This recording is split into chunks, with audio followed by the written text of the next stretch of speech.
پہلی جنگ عظیم انہوں نے کروائی ہی اسی لیے تھی کہ ان کو فلسطین کا علاقہ چاہیے تھا، ان صہیونیوں کو، دا زائنسٹ آرگنائزیشن، ان کو یہ چاہیے تھی جگہ۔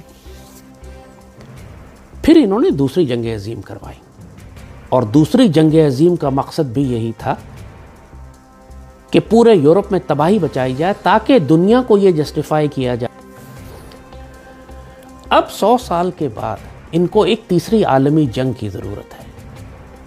اب یہ جو آپ پوری دنیا میں ایک نیا کھیل دیکھ رہے ہیں جو پچھلے 2 سال سے چل رہا ہے، بیماری کا طوفان بنا کر انہوں نے نئی اصطلاحیں نکالی ہیں جن کو یہ لوگ عالمی ریسیٹ کہتے ہیں، یا جن کو نیا عالمی نظام کہتے ہیں، یا کہتے ہیں کہ ہم دوبارہ تعمیر نو کریں گے، بہتر، بلڈ بیک بیٹر۔ اور یہ پورا ایک نظام پوری دنیا میں جو انہوں نے معاشرے تباہ کیے، پوری دنیا میں جو مذہب کو تباہ کیا، دین کو تباہ کیا، پوری دنیا میں انہوں نے معیشت اور اکانومی تباہ کی، سپلائی چین تباہ کی، اس کے بعد ان کو دنیا، کیونکہ یہ سارے لوگ جو یہ سب کچھ کر رہے ہیں، ان کا مقصد ایک نئے عالمی نظام کو قائم کرنا ہے جس کے لیے موجودہ نظام کو تباہ و برباد کرنا ہے۔ اور اس کے لیے ان کے پاس 3 ہتھیار ہیں۔ ایک ہتھیار بیماری کا ہے، بیماری اگر خود نہیں مار سکتی تو اس کے بدلے اس کے بعد بیماری کے نام پہ جو کچھ جسموں میں ٹھوک رہے ہیں وہ انسانوں کو ہلاک کرے گا۔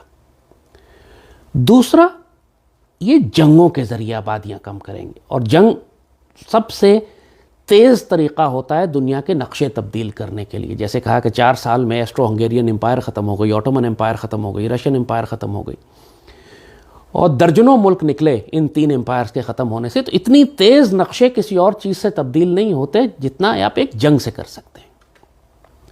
اور تیسری چیز جس کے ذریعے یہ دنیا میں تباہی مچائیں گے وہ قحط ہے، خوراک کی قلت، جو food genocide plan Henry Kissinger کا پرانا چل رہا ہے۔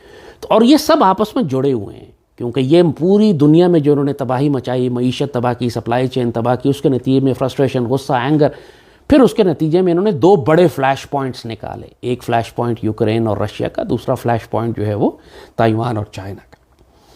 کہیں بھی جنگ شروع ہو جائے اس میں اتنی زیادہ قوتیں اور طاقتیں دنیا کی انوالوڈ ہیں کہ خود بخود یہ عالمی جنگ کی طرف چلی جائے گی۔ ان کو تیسری عالمی جنگ چاہیے۔ ویسے ہی انہوں نے دنیا کی جیسے کہا آبادی کم کرنی، 7 ارب سے 50 کروڑ تک لانا چاہتے ہیں۔ اتنے سارے لوگ کیسے ماریں گے؟ صرف سارے آدمیوں کو اس طرح تو نہیں مار سکتے، ظاہر ہے اس کے لیے قحط بھی برپا کرنا ہے، کروڑوں لوگ قحط سے ماریں گے، کیونکہ جنگوں کے نتیجے میں قحط برپا ہوتے ہیں۔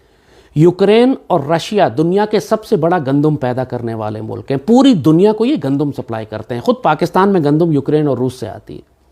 اب سوچئے کہ اگر یہ 2 ملک خونریز جنگ میں الجھ جائیں تو اس کے نتیجے میں کیا ہوگا؟ پوری دنیا کی فوڈ سپلائی چین ڈسٹرب ہو جائے گی۔ پھر یہ جو تیسری جنگ انہوں نے شروع کروائی ہے، اب یہ چاہ رہے ہیں کہ اس کے نتیجے میں یہ جنگ بھڑک کر عالمی جنگ میں تبدیل ہو جائے۔ روس نے یوکرین پہ تو حملہ کیا، لیکن آپ کو نظر آ رہا ہے کہ یہ سب کچھ سیٹ اپ کیا گیا تھا۔ یوکرین کو انہوں نے قربانی کا بکرا بنایا، اس کو چڑھاتے رہے کہ ہم تمہاری مدد کو آئیں گے، تم نیٹو میں شامل ہو جاؤ۔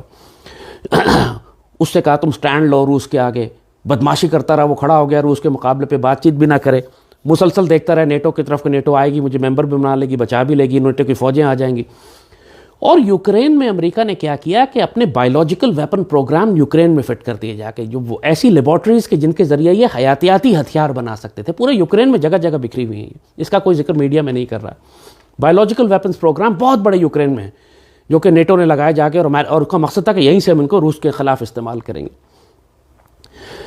تو یوکرین ٹیکنیکلی ایک یورپین ملک ہے، یعنی اور اتنا انڈسٹریل ملک ہے، یعنی آپ سوچئے کہ پوری دنیا میں وہاں کے ٹیکنالوجیز جاتی ہیں۔ خود پاکستان اپنے T-80 UD ٹینکس وغیرہ جو ہیں ان کی اپ گریڈ کرنے کے لیے، ان کے انجن، یہ سب ہم یوکرین سے لیتے رہے ہیں، کیونکہ پرانا سوویت یونین کا تھا۔ ظاہر ہے سوویت یونین نے ساری ٹیکنالوجی وہاں لگائی تھی اپنی، سوویت یونین ٹوٹ گیا تو یوکرین کے پاس اپنی ٹیکنالوجی، وہی ٹیکنالوجی یوکرین کے پاس آ گئی۔